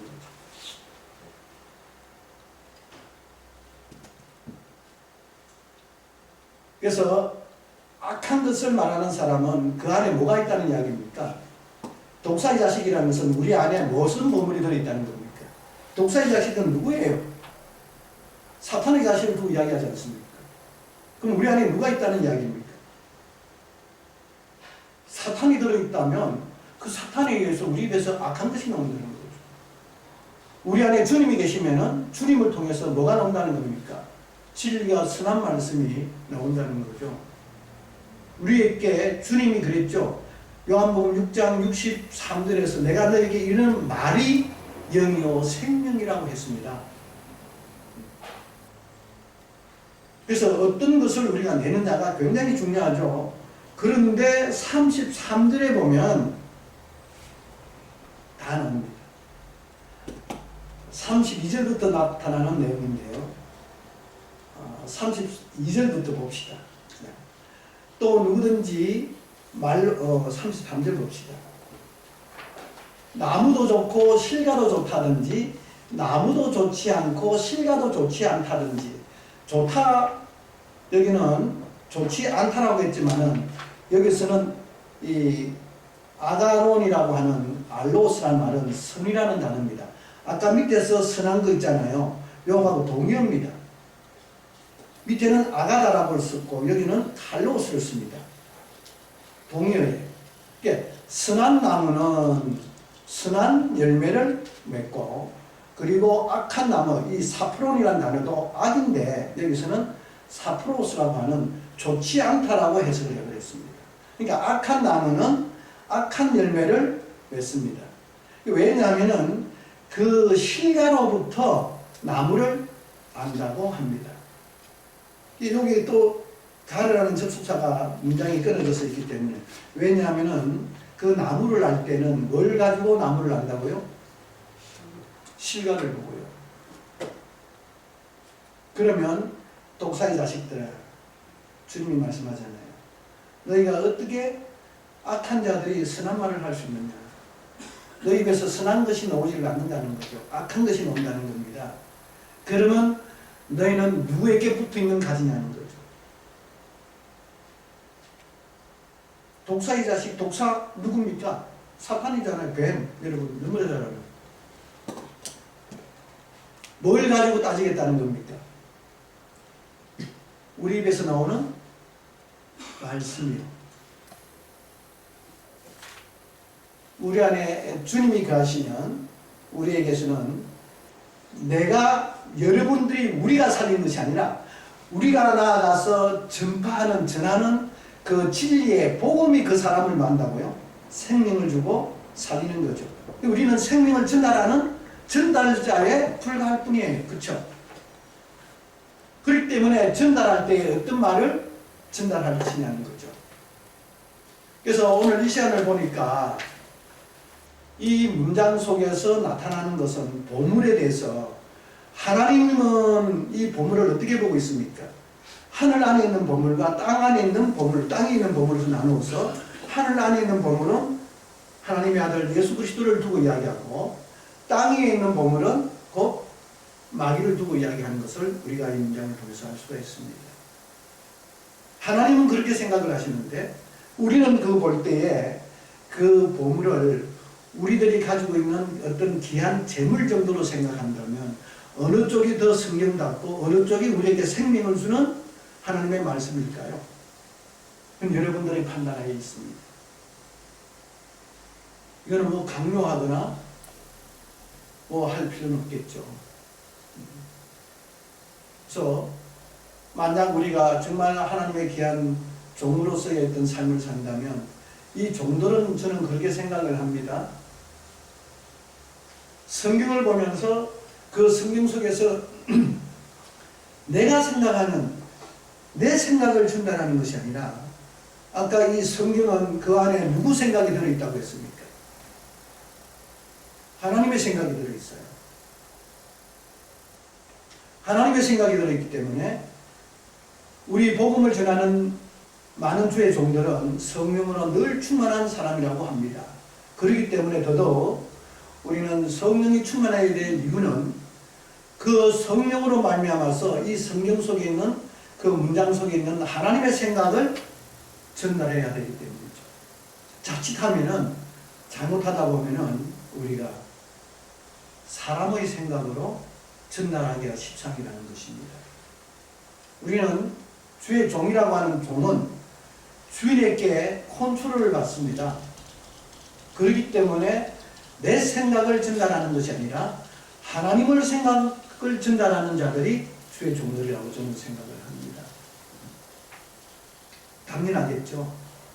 그래서 우리가 이런 어떤 문장 속에서 보면은 분명히 하나님께서는 이 보물을 이렇게 나누어서 생각을 하고 계시는데 우리는 어떤 생각을 하는지 성경에서 한번 우리가 하나님의 생각과 우리 생각의 차이점을 한번 보도록 합시다. 이사야서 55장에 보면은 이런 말씀이 있죠. 8절 9절에서 여호와의 말씀에 내 생각은 너희 생각과 다르며 내 길은 너희 길과 달라서 하늘이 땅보다 높은 같이 내 길은 너희 길보다 높으며 내 생각은 너희 생각보다도 높음이라고 했습니다. 그러니까 우리 피조물들이 이 문장 단어 속에 들어있는 정말 그 하나님의 생각을 우리 지혜로 이해하기라는 것은 어떻습니까? 가능합니까? 불가능합니까? 불가능하죠. 근데 우리는 이렇게는 할 수 있습니다. 성경의 문자는 제가 말씀드렸듯이 우리 사람이 쓰는 문자입니다. 그 사람들이 쓰는 문자에는 사람의 생각 나름대로의 관점이 이 하나님 것을 모르면은 사람의 생각의 관점이 들어있기 때문에 그렇게 볼 수도 있단 말이에요. 그러니까 보물을 하면은 우리는 여지껏 보물을 그런 차원에서 생각을 해왔다는 거죠. 그런데 이걸 보면은 보물이 하나님은 무엇을 이야기합니까? 여러분 우리가 성경에서 보면은 그런 말씀이 있습니다.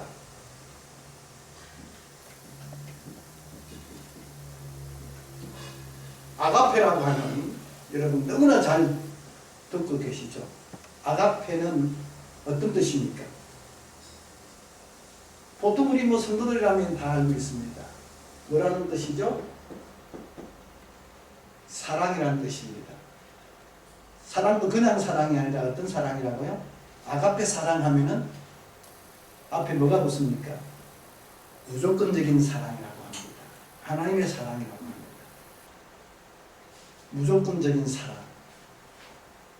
그래요. 근데 우리는 사랑한다, 사랑하라라고 하는 말씀과 사랑은 구분을 해야 합니다. 사랑은 사랑의 본질을 이야기하고요. 사랑한다는 것은 그 사랑의 사랑을 가지고 어떤 동작을 나타내는 표현이죠. 사랑이 무엇입니까, 여러분? 사랑이 무엇이죠? 애매해지죠. 사랑을 알아야 사랑할 수 있습니다. 사랑한다는 말은 다른 말로 고치면 무슨 말은 되죠? 사랑을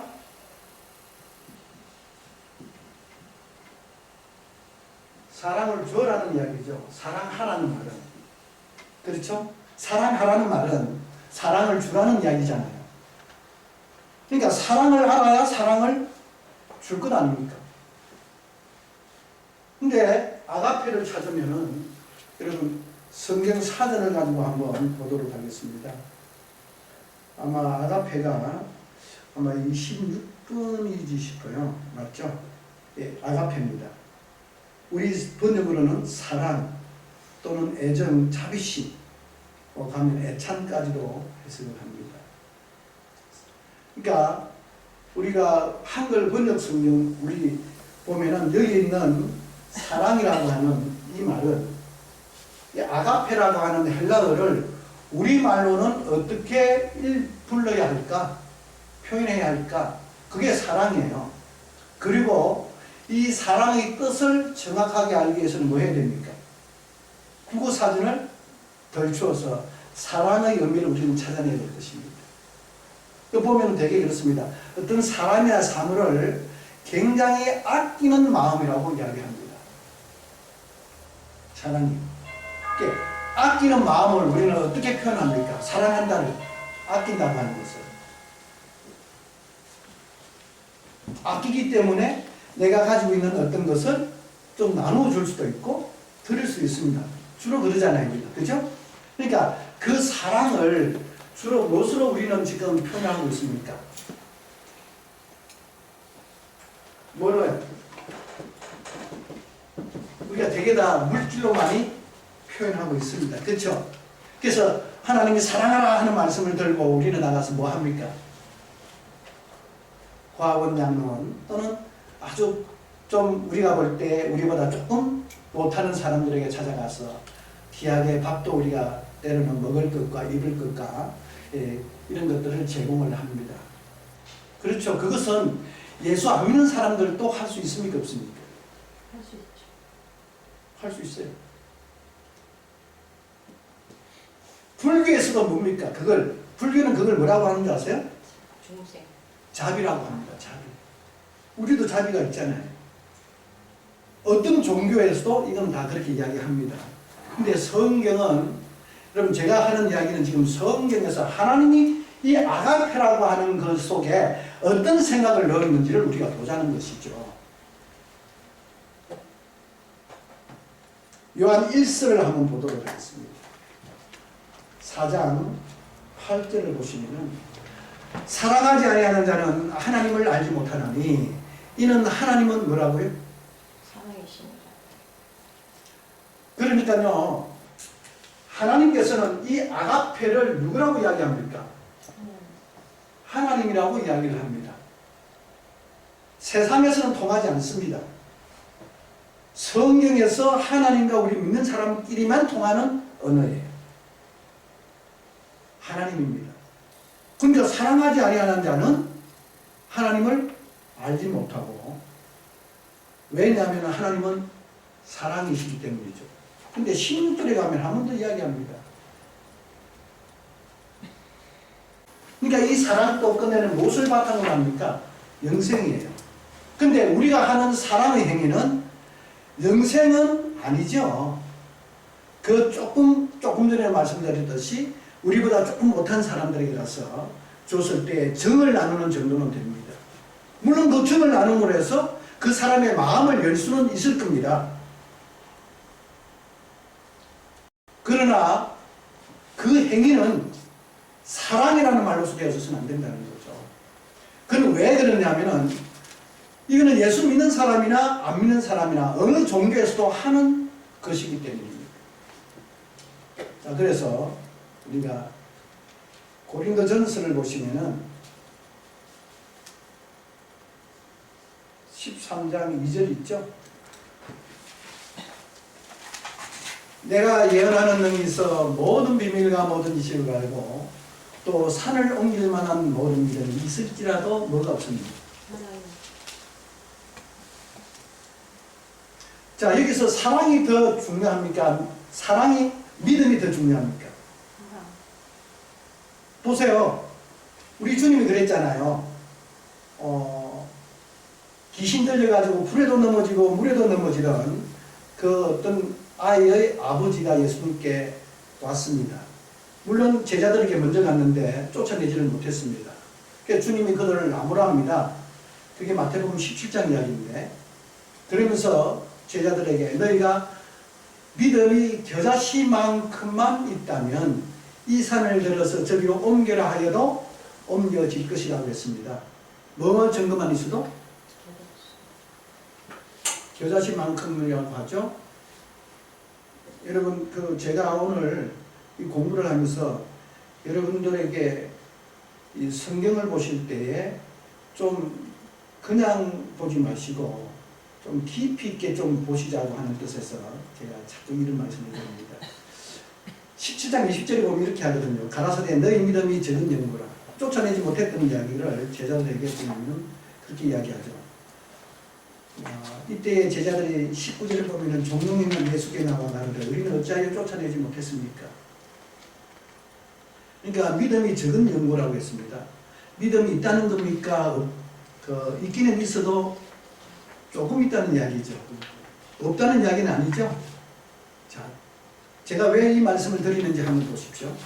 근데 너희에게로는 만일 믿음이 한 겨자씨만큼만 있으면 이 산을 명하여 여기서 저기로 옮겨 하여도 옮길 것이 없도 너희에게 못할 것이 없으리라고 했습니다. 그럼 겨자씨 여러분 아시죠? 얼마만큼입니까? 물건만. 그걸 우리는 작다라고 합니까? 거의 없다라고 합니까? 거의 없다. 작다고. 작다고 이야기합니까? 그 겨자씨 말고 이런 거 있는 것? 거의 없다. 그거랑 똑같은 말 아니야. 자, 위에서 제자들에게 믿음이 무슨 연고라? 적은 영. 적은 연고라는 것과 밑에 겨자씨하고 분량적으로 본다면 어느 쪽이 더 큰 표현입니까? 겨자씨가 큰 겁니까? 적다라고 하는 이 용어가 더 큰 겁니까? 적대라는 거. 사실 더 크잖아요. 그러면 능이 뭐 할 수 있으셔야 되죠? 큰 일을 할 수. 산을 이쪽에서 저쪽으로 있는 옮길 수 있어야 되잖아요. 왜? 적다는 연구는 없다는 연구가 아니니까요. 그러니까 겨자씨보다는 그래도 많다는 이야기가 된다고요. 근데 왜 안 되느냐? 이게 논리적으로 앞뒤 문맥이 모순이 생겨요, 안 생겨요? 생겨요. 생기잖아요. 그래서 원어가 필요하다는 거예요. 근데 저기서 말하는 겨자가 어떤 그러니까 아주 최소한 씨처럼 작은 거를 들고 와서 그렇죠. 그러고 또 제가 이제 겨자를 키워봤거든요. 예. 한 좁쌀 정도 돼요, 그 씨가. 예. 어떻게 크게요? 좁쌀 정도. 좁쌀. 좁쌀 정도. 네, 이렇게 갈아서 먹으면 예. 맵고요. 잎도 먹으면 굉장히 매워요. 예. 그 머스타드가 그건데. 예. 예. 이스라엘 갔다 오면서 뭐 사람들이 뭐 이렇게 가져오잖아요. 오늘 뭐 사람 먼지 같은 걸 가져오는데 어느 겨자씨 작게 온 한 데가 다르고. 저도 직접 뭐 이스라엘은 가보지는 않았습니다. 근데 제가 학교 다닐 때, 신학교 다닐 때, 우리 교수님이 갔다 오시면서 우리들을 위해서 겨자씨를 가져와가지고 그 한 톨 한 톨을 책갈피로 만들어가지고 네. 제게 그렇게 나눠준 기억이 있습니다. 그건 먼지처럼. 먼지가. 근데 진짜 볼펜 똑 네. 찍어내는 것 같아요. 어떻든 아니 말로 좁쌀만큼 있다 하더라도 좁쌀만 한 거하고 여기에 작은 거하고는 어느 쪽이 큰 표현입니까? 작은. 작다는 표현이 크죠. 아무리 그렇다더라도. 그래서 제가 여기서 이 만큼이라고 하는 단어가 호스라는 단어예요. 이 호스라는 단어는 수량을 또는 분량을 말하는 단어가 아닙니다. 처럼이에요. 같은이라는 뜻입니다. 겨자씨 같은 이름이에요. 근데 겨자씨는 어떻든가요? 심으면 시중에 가장 작은 것이로되 심으면 어떻게 된다고요? 큰. 지극히 큰 나무가 돼서 거기서 뭐가 깃들게 됩니다. 새가 깃든다고 하죠. 그래서 천국은 마치 채전에 뿌린 겨자씨 하나가 같아. 믿음은 살아있는 겁니다. 나중에 다음에 제가 믿음 이야기를 할 때 이 이야기를 풀어드리겠습니다. 그래서 어떻든 우리가 이런 어떤 믿음이라는 것 자체가 산을 옮길 만한 믿음이 있다 할지라도 뭐가 없으면요. 사랑이 우리는 천국 갈 때 어떻게 갑니까? 믿음으로 가는데 사랑으로 갑니까? 믿음으로 갑니까? 믿음으로 간다는데 그런데요, 여기서는 자, 더 여러분들이 기가 막힌 너무나 잘 알고 있어요. 그런데 알아도 우리가 그냥 쉽게 넘어가 버리니까 그게 그 마음에 걸려들지를 않는다고요. 13장 13절을 보시면은 그런즉 믿음, 소망, 사랑 이 세 가지는 항상 있을 것인데 그 중에 제일은 사랑 우리대로 한다면 뭐라고 해야 됩니까? 믿음이라고 해야 됩니다. 근데 뭐라고요? 사랑이다. 사랑이다. 여기서 문법적인 또 다른 어떤 잘못된 부분이 있는데 제가 그까지 하면 너무 전문성으로 들어가니까 여러분들에게 손을 안 대겠습니다. 이런 걸 보면은 이 사랑, 금방도 제가 사랑 설명을 드렸는데 우리 사랑이 어떤 우리보다 못한 사람에게 가서 어떤 부분을 나누어주는 정도를 가지고 사랑이라고 한다면 그렇게 하는 그 사랑이 믿음보다 과연 더 클까요? 실질적으로 보면 믿음이 더 커요. 그런 사랑이 더 커요. 믿음. 그렇기 때문에 우리는 믿음이 크다는 데에서는 이견이 없었던 겁니다. 그러나 성경적으로 들어오면은 믿음과 사랑이 어떻다는 거예요? 어느 게 큰 겁니까? 사랑이 커요. 그렇다면은 성경에서 이야기하는 이 사랑이 우리가 여지껏 한 사랑하고는 차이가 있다는 겁니까? 없다는 겁니까? 있다는 거잖아요. 우리가 나보다 못한 사람을 보면 하나님이 우리 인간의 속성과 모든 것들을 만드시고 창조하신 분이잖아요. 그러니까 우리가 안 믿는 사람들도 왜 이웃에게 그렇게 어떤 것을 나눠주고 하느냐 하면은 양심이, 그 만든 양심이 그 안 믿는 사람 안에 있는 양심은 누가 만든 겁니까? 하나님이 만들었어요. 그렇기 때문에 그 양심이 그들을 보고 그냥 지나가면 내 마음이 어때요? 안 좋은 거예요. 그래서 하는 거예요. 근데 안 믿는 사람들은 그것을 어떤 대가를 바라지 않고 그냥 불쌍해서 단순해서 주는데 우리들은 잘못하면 그걸 줄 때도 뭘 바라고 주죠?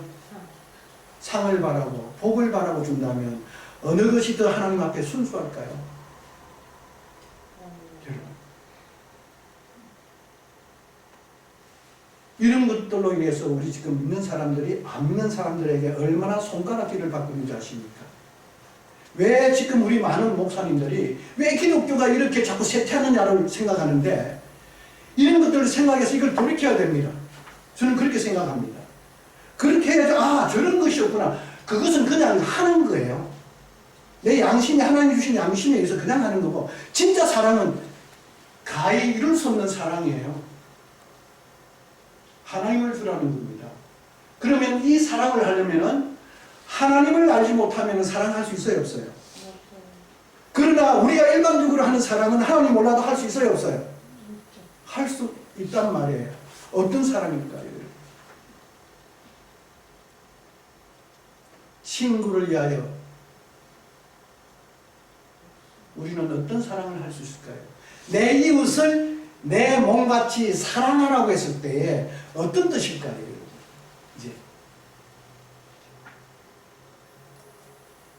그래서 이 성경은 이 아가페라고 하는 단어 사랑 속에 하나님의 생각은 누구라고 생각하고 계십니까? 하나님 자신이라고 이야기합니다. 근데 우리 생각은 사랑이라고 하면 여러분 말 못합니다. 그래서 우리는 사랑을 우리가 세상에서는 추상명사라고 합니다. 왜? 냄새도 없고 맛도 없고 크기도 없어요. 사람마다 그 사랑의 크기는 같아요, 달라요? 다 다르죠. 민족마다 문화마다 시대마다 틀립니다.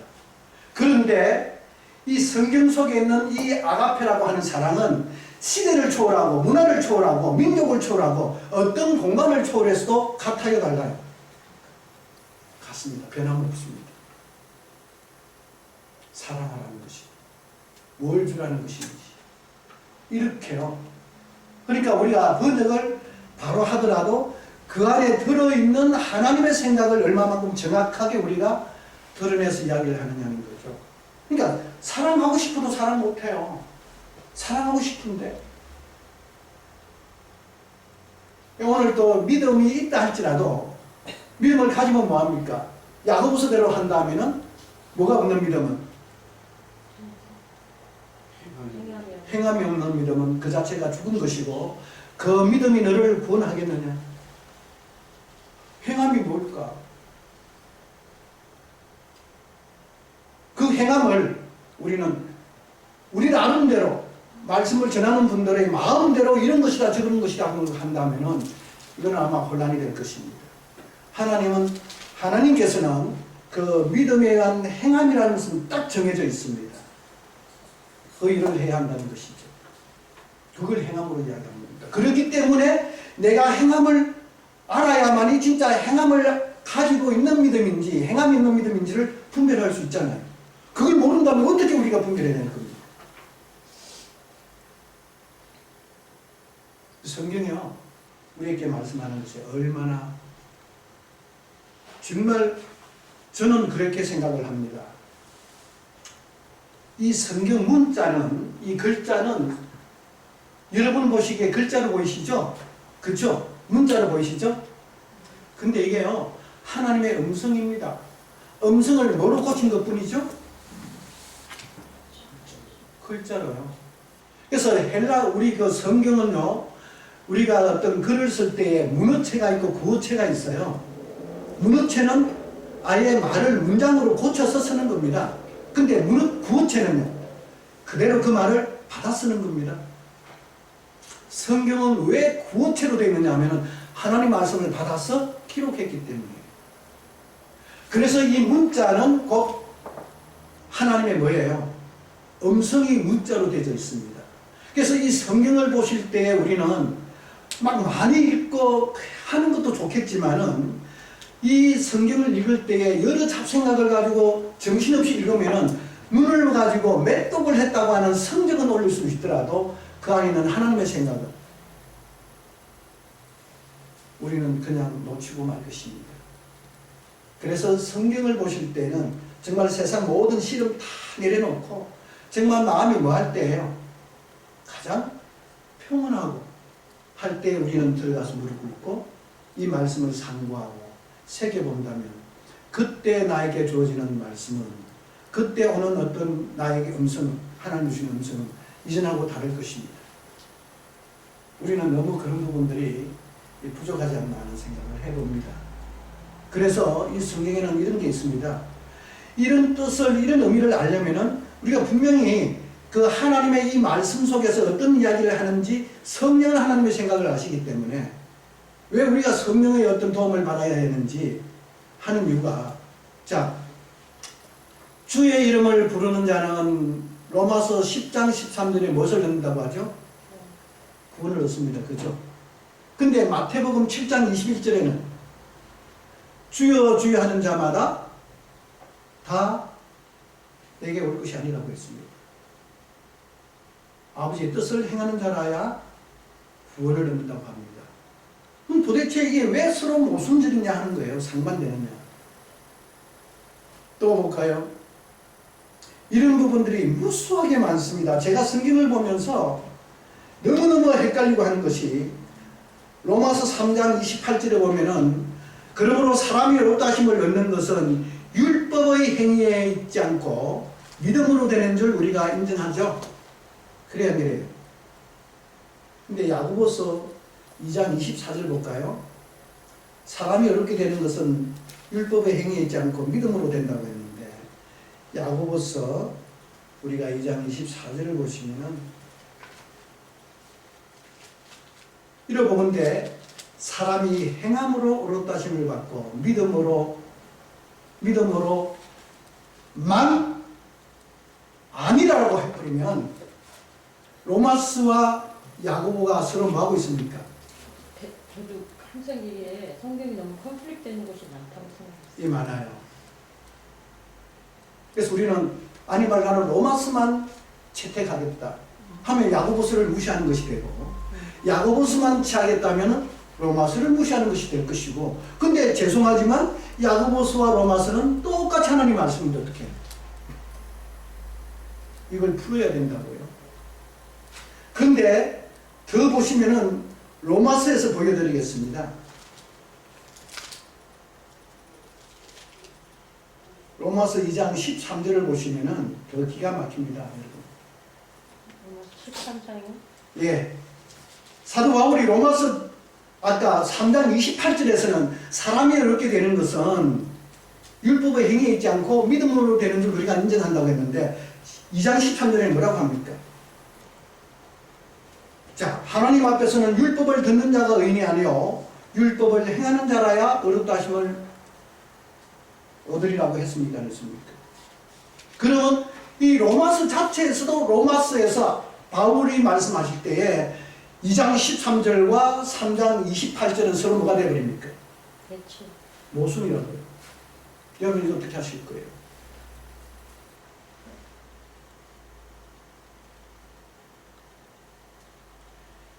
이런 것 때문에 우리가 원어 공부를 해야 한다는 것입니다. 이거는 원어 공부를 안 하면은 제가 볼 때는 이거는 해결할 방법이 없다고 저는 생각을 합니다. 그렇다고 해서 한쪽을 무시하고 간다는 것은 우리는 하나님의 생각을 무시하는 사람이 될 것입니다. 모르면은 성령께서는 하나님의 깊은 것을 뭐하게 하신다고요? 고전 2장 10절에 보시면은 오직 하나님이 성령으로 이것을 우리에게 보이셨나니 성령은 모든 것 곧 하나님의 깊은 것을 것이라도 뭐 한다고요? 통달하게 한다죠. 이단들이 이것 때문에 많이 활용을 합니다. 통달.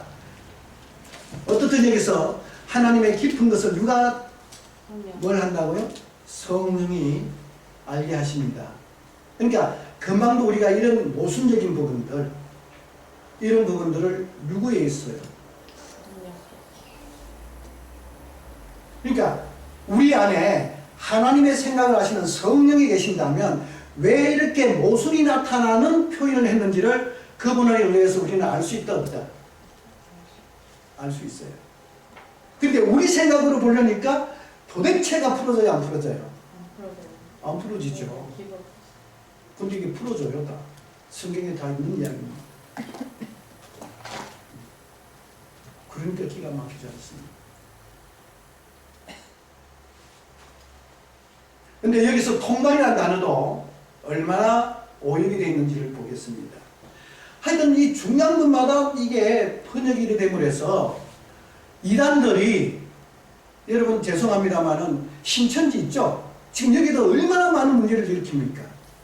지금은 제가 돌아다녀 보니까요 가는 곳마다 문제예요. 근데 이 신천지 이만희라고 하는 그 교주가 어디 출신인지 아십니까? 아니에요. 박태선 뿌리입니다. 예. 이게 박태선 씨도 죽어요, 안 죽어요? 영원히 산다고 했거든요. 그래서 무덤 속에 들어갈 때 곧 일어난다고 하고 갔는데 아직 못 일어나고 있잖아요. 그러니까 이 신천지 기본 교리도 뭐냐면요. 그들의 원어의 어떤 교리는 안 죽어요. 영생합니다. 제가 알고 있기만 해도 그 지파장들 있잖아요. 12지파장들. 무슨 파가 정해놓고 있는데 그 지파장들도 나이가 들면 죽어요, 안 죽어요? 사고하게 죽잖아요. 그러면 그는 저주받은 사람이라 장례식도 안 치러줍니다. 근데 지금 이만희 씨가 거의 내가 볼 때는 80이 지금 됐거든요. 그도 곧 좀 있으면 죽어요, 안 죽어요? 아마 그때 되면은 그렇게 득세하던 이 신천지도 몰락의 길로 갈 겁니다. 왜? 박태선 장로가 그렇게 신앙촌을 만들어가지고 뿌리를 크게 뻗치다가 죽고 난 뒤에 세태기를 걸었던 것처럼 똑같을 겁니다. 조금만 기다리십시오. 스스로 몰락길로 갈 겁니다. 왜? 성경은 그런 적이 없으니까요. 그런 이야기가 아니에요. 물론 우리가 문제는 있습니다.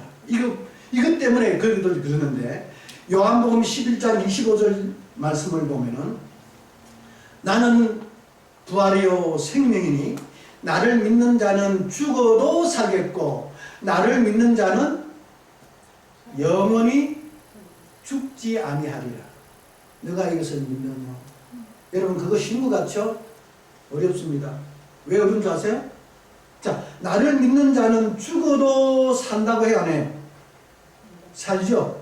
그러면 이 죽어도 살겠고 한 사람이 살았을 때 믿었어요? 죽어서 믿었어요? 살았을 때 믿었을 거 아니에요? 그랬으니까 죽어도 살겠고가 되겠죠. 근데 조금 전에 살아서 믿는 사람은 안 죽는다 했는데 왜 또 죽어도 살겠고라는 말을 왜 또 쓰느냐는 거예요. 여러분 깊이 들어가면 이 문장 하나하나가 정말 우리는 너무 쉽게 보다 보니까 아무것도 아닌 것 같은데 굉장히 어렵게 되어 있습니다. 그래서 성경을 풀어야 된다는 이야기를 합니다. 깨달아야 된다는 이야기를 씁니다. 그게 있습니다. 자, 그래서 이들은 그래요. 신천지의 이만희가 제가 이 말을 좀 길게 하는 것은 하도 그런 자들이 득세를 하니까요. 이만희 씨가 그런 이야기를 하더군요. 그쪽 사람들이 하는 이야기가 아주 무식하고 성경을 잘 몰랐던 사람인데 어느 날 갑자기 성령을 받아가지고 뭘 했다고요? 성경 순식간에 통달돼 버리는 바람에 자기가 뭐라고 하죠? 감람나무라고 하는 거예요. 옛날에 박태선 씨도 감람나무를 했잖아요. 이 사람도 자기가 감람나무를 해요. 한국에 가면 감람나무가 계시록 가면은 몇 그루가 있어요. 2그루 있죠. 그래 안 그래요? 자기가 하나의 감람나무고 또 거기에 또 한 사람이 있어요. 서로 대립하고 있는데 그 사람도 또 감람나무라고 해요. 두 감람나무. 여러분 생명나무가 몇 그루인지 아세요? 예? 한 그루요? 그렇게 알고 있죠? 예? 생명나무 한 그루죠? 아니면 어떻게 하실 거예요? 제가 찾아내면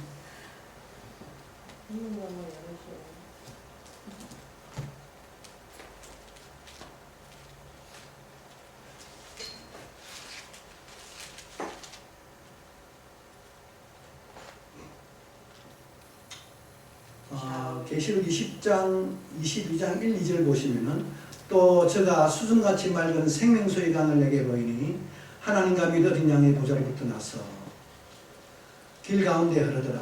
강 좌우에 생명나무가 있어 12가지 실과를 맺히되 했습니다. 생명나무 몇 그루죠? 여러분이 지금 제시를 하는데도 안 보이세요? 몇 그루예요? 2그루. 강 어디예요? 좌우예요. 그래서 여러분 이걸 보시면 구약에 가면은 이 생명나무를 다른 말로 어떻게 표현하냐면 도피성으로 표현합니다. 그는 우리의 피난처시죠. 피난처가 어디에 있습니까? 요단강 이 편에도 있고 저 편에도 있더라. 기억하십니까? 왜 이런지에 대해서는 제가 나중에 여러분들에게 하나하나 이것에 대해서 설명을 드릴 겁니다. 우리 주님은 이렇게 표현되고 있습니다. 그렇기 때문에 왜 여러분들이 이단들이 내가 예수라고 하느냐 하면은 이런 것들을 가지고 여러분에게 접근해 온단 말이에요. 근데 여기 죽으면 예. 나무가 복수해야 되는 거야. 여기 보면은 예? 나무가 있어. 예. 율론 그것도 실론 저것도 단수고 예. 이쪽에 또 단수인데요. 예, 맞습니다.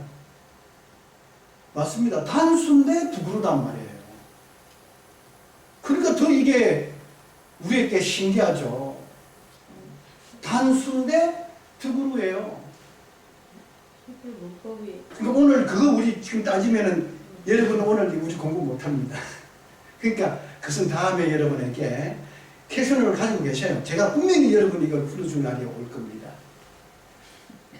여러분 이 단수 복수가요 꽤 복잡합니다. 그러면 여러분에게 이 말씀을 한번 드려볼게요. 창세기 1장 1절을 한번 여러분에게 말씀드리겠습니다.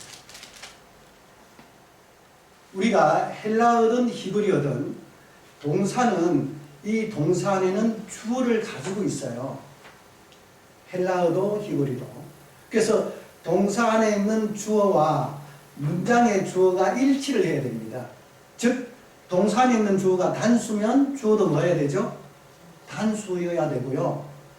복수면 복수여야 됩니다. 그렇죠?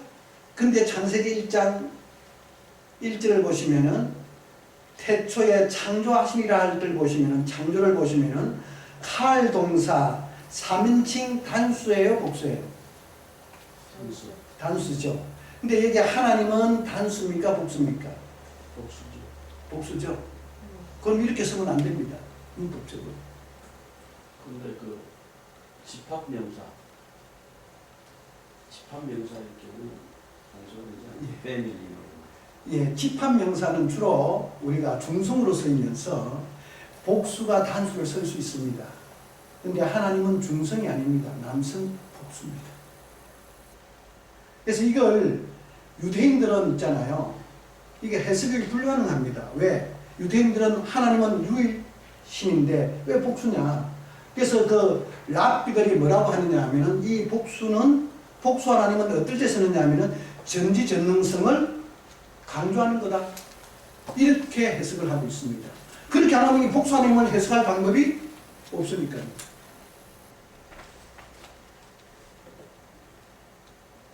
굉장히 여러분들이 성경에서 원어로서 보면서 한글을 읽는 사람들은 이게 문제가 생길 이유가 없잖아요. 태초에 하나님의 천지를 창조하시니라. 아무 문제 없어요. 읽는데. 근데 원어로 보면은 왜 단수고 복수냐? 벌써 여기서부터 딱 맞아? 막혀버린다는 거지. 왜 이러느냐? 이것부터 우리가 해결하고 들어가야죠. 그렇게 된다는 거죠. 이런 부분들이. 그러니까 제가 지금 왜 여기서 이렇게 말만 하느냐 하면 여러분에게 말씀드렸듯이 우리는 원어 성경으로 왜 공부를 해야 되느냐 하는 동기부여를 지금 제가 드리고자 하는 거예요. 물론 짧은 시간에 이 많은 것, 여기만 있는 것이 아니라 무수하게 많은 부분들이 우리에게 지금 걸쳐져 있습니다. 알아야 할 부분들. 제대로 해석하려면 하나님이라고 하면 됩니까? 안 됩니까? 안 되죠. 하나님들이 천지를 창조하시니라 해야 된단 말이에요. 근데 우리는 하나님이라고 읽어놓으니까 하나님은 한 분이라고 생각을 할 수도 있다고 해요. 우리 의미적으로는 삼이다 이야기하지만은 우리는 그냥 문장으로 볼 때는 하나님이 한 분이시죠. 그렇게 된다는 것이죠. 그래서 이런 부분들을 하나하나 이야기를 드리자면 너무나도 많은 부분들을 여러분에게 드리고 싶은 말이 많습니다만은 어떻든 자 우리가 다시 본론으로 거기서 이제 예. 그 루아흐 엘로힘 그래가지고 예. 그 하나님의 신은 단수잖아요. 그 하나님은 예, 단수 동사죠. 그 밑에 빠라라고 하는. 그 밑에 루아흐 신. 하나님의 신은 기쁨. 아, 예, 신할 때, 예, 그러니까 그렇죠. 그 하나님이 이제 그 복수면은 신도 여러 돼야 되는 건데 사실은 일상식적으로 근데 여기 오는 하나님의 신은 단수거든요. 예. 성령 그리고 우리가 삼위일체. 그러니까 여기 앞에 있는 하나님도 복수죠. 그리고 여기 신할 때 여기는 이게 연계형입니다. 이 히브리어에서 연계형은 또 달라요. 우리는 연계형이라는 것은 이렇습니다. 해석을 하자면은 의라고 하는 말이 들어갑니다. 그러니까 우리는 우리나라 말로 쓸 때는 하나님 의자가 어디 들어갑니까? 의신할 때 의자가 어디 들어갑니까? 하나님 다음에 들어가죠. 여기 들어가지 않습니다. 헬라어는. 히브리는. 그 뒤에 있는 신 앞에 옵니다. 의신 이렇게 해석을 해야 됩니다. 그게 연계형이에요. 그래서 이때 연계형은 어떤 의미까지 있냐면 동격의 의미까지도 있습니다. 그러니까 하나님들인 곧 신은 이런 이야기죠. 그래서 이게 문법적으로 우리가 공부를 해야 되는 이유가 그게 있습니다. 이 모든 것들을 오늘 문법은 아니기 때문에 제가 그것은 피합니다. 어떻든 그래서 여기서도 운행한다라고 할 때에 이 동사도 보면은 단수예요. 그렇죠? 신은 단수니까요. 신도 르하흐라고 하는 단어인데 영이라고 하는 단어죠. 영. 신이라고 하는 것보다도 오히려 영이라고 우리는 해야 합니다. 신은 우리가 보통 신하고 영은 좀 우리가 개념을 달리합니다. 신은 데우스라고 한다면은 헬라어로 한다면은 영은 뭡니까? 푸뉴마라고 하는 단어입니다. 그러니까 이 루하우는 해석을 할 때 푸뉴마라고 하는 단어로 해석을 하는 거지 여기서처럼 신이라고 하는 엘로힘으로 쓰면 안 됩니다. 앞에 하나님이 있는데 또 그걸 중복해서 신이라고 쓰면 안 되죠. 하나님의 영혼이라고 해서 해석을 해줘야 된다는 거죠. 근데 이것조차도 이렇게 돼 있다 이야기죠. 하나하나가. 따지자면은. 자, 그래서 이런 어떤 부분들이 많이 있습니다. 자, 그래서 원래대로 제가 돌아가겠습니다.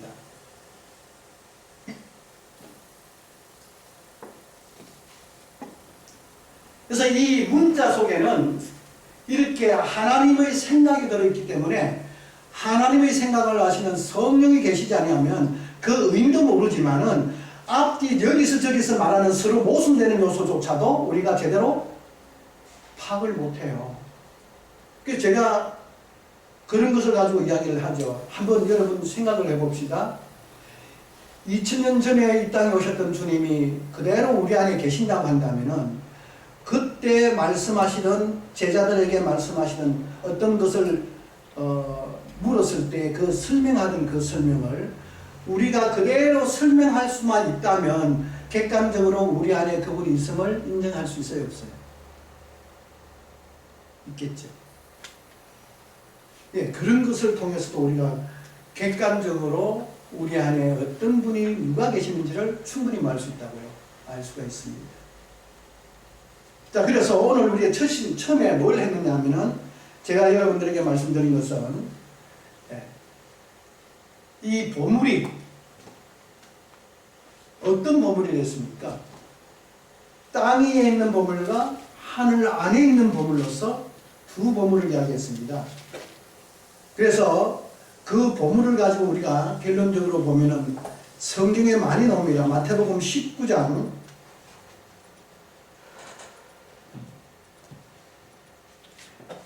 이 부자 청년이 있었죠. 영생을 얻으러 온 부자 청년. 그래서 그 부자 청년에게 그런 이야기를 하죠. 너가 온전하고자 할진대 가서 너 소유를 팔아 가난하게 주라. 그리하면 하늘에서 보가 있으리라고 했는데 아니 이 문장을 보면은 여기서도 자 한번 보겠습니다. 이렇게 하나? 이렇게 하라는 거예요. 이렇게 못하면 못하는 거죠. 이게 누구의 말씀이에요?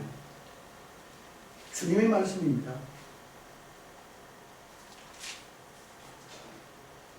그러니까 우리는 말씀대로 산다라고 하는 그 의미가 뭐냐면은 성경에서 이렇게 하라면 우리는 죽으다 깨어나도 이렇게 해야 됩니까? 안 해야 됩니까?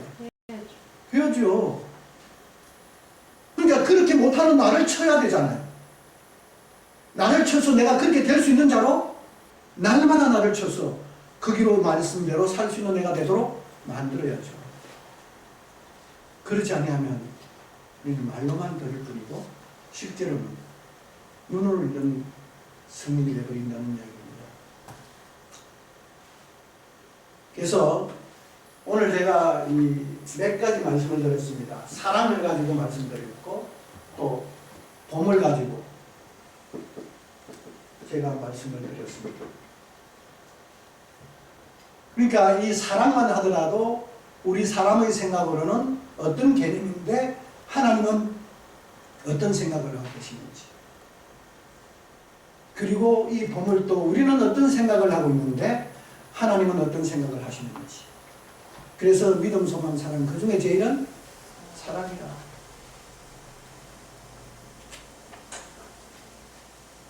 그래서 앞으로 우리가 이런 어떤 원 성경을 확실하게 우리가 비춰보고 또 따져보고 함으로 해서 우리가 문법적인 오류에 의해서 어떻게 달라졌고 그리고 또 그렇기 때문에 우리가 그것을 볼 때 어떤 관점으로 보았던가 하는 그 부분을 오늘 잠시 제가 여러분에게 우리 번역 성경과 원어 성경 차이에서 나는 요소를 가지고 비교함으로 해서 여러분에게 말씀을 드렸습니다.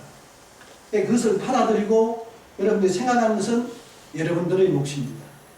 저는 그냥 그렇게 가르쳐서 하나님의 말씀은 이런 것이다라고 이야기만 드릴 뿐입니다.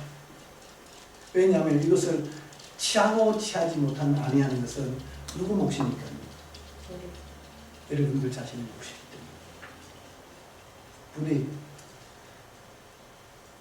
말씀적인 좋은 분별력을 통해서 정말 영생을 얻기 위한 하나님의 생명의 말씀을 오늘 이 시간 여러분들 다 가지시기를 원하십니다. 마치겠습니다. 잠시 기도하고 마치도록 하겠습니다. 고마우신 아버지 하나님 감사합니다. 이 시간도 부족한 종언을 세워서 하나님이 생각하시는 귀한 의미를 잠시 말씀을 드렸습니다. 사랑하는 우리 여기 모이신 분들 마음 안에 하나님께서 간섭하셔서 조금 더 땅에 떨어지지 않고 정말 우리 영혼 깊은 데 떨어져서 하나님의 말씀으로 잘 우리가 되새겨서 앞으로 많은 사람들에게 다시 우리가 전달할 때 정말 우리 사람의 생각이 아닌 영원한 하나님의 생각, 하나님의 말씀을 전파하는 저희들 될 수 있도록 축복하여 주시고 늘 걸음걸음 성령께서 간섭하여 주옵소서. 이 시간 이 모든 것을 감사함을 드렸고 우리 주 예수 그리스도 이름으로 간절히 기도합니다. 아멘.